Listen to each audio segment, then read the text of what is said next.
কালিয়াকৈর পৌরসভা প্রতিষ্ঠার ২৫ বছরেও গড়ে ওঠেনি বর্জ্য ব্যবস্থাপনা।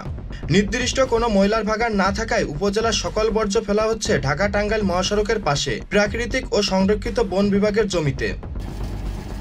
এতে বনের ভিতর ছড়াচ্ছে দুর্গন্ধ, নষ্ট হচ্ছে বনাঞ্চল, হুমকির মুখে জীববৈচিত্র্য। এখানে ময়লা ফেলায় থেকে যায় এবং এমন কি সিস্টেম করে থেকে যায়, পুরো রাস্তা ব্লক করে থেকে যায় ময়লা ফেলায় থেকে। এমন সময় যে সকাল ভোর টাইমে আমরা যখন গাড়ি বের হই তখন আমরা চলাফল করতে পারি না, গাড়ি আমাদের দূর দিয়ে ঘুরে আসতে হয়, মানে পুরো রাস্তায় ময়লা ফেলায় থেকে চলে যায়।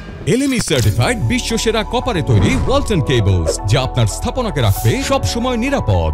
সরকারি সংরক্ষিত বনের বিশাল জায়গা জুড়ে অতিরিক্ত ময়লা ফেলার কারণে বিষক্রিয়ায় মরে গেছে ঔষধি সহ উপকারী অনেক গাছ। এছাড়া ময়লার দুর্গন্ধে থাকতে পারছে না আশেপাশের বসবাস করা মানুষ। আসা যাওয়া যায় না, বাসা বাড়ির খুব ময়লা দুর্গন্ধ যা খুব সমস্যা, কিন্তু এটি তো আমরা সাধারণ পাবলিক হইলে বন্ধ হয়, আর নাহলে এটা তো জায়গা না ময়লা ফেলানি।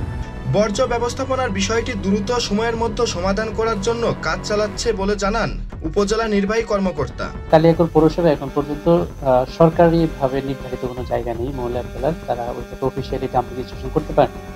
আমাদের বর্তমান যে পৌর কাউন্সিল যা আছে সরকার নির্ধারিত, আমরা প্রশাসক হিসেবে যারা সব অফিসাররা দায়িত্ব পালন করছে, আমরা সর্বোচ্চ গুরুত্ব দিয়ে এই ডাম্পিং রেজিস্ট্রেশনটা করার জন্য পদক্ষেপ গ্রহণ করেছি এবং ইতিমধ্যে আমরা স্থানীয় সরকার মন্ত্রণালয়ে দুইটা প্রস্তাবই পাঠিয়েছি, হয় পৌরসভার নিজস্ব সক্ষমতায় জমি ক্রয় করে ডাম্পিং রেজিস্ট্রেশন করার, অথবা সরকার নির্ধারিত যদি জমি অধিগ্রহণের মাধ্যমে ডাম্পিং রেজিস্ট্রেশন করা যায়। Ejaz Mahmud, channel I.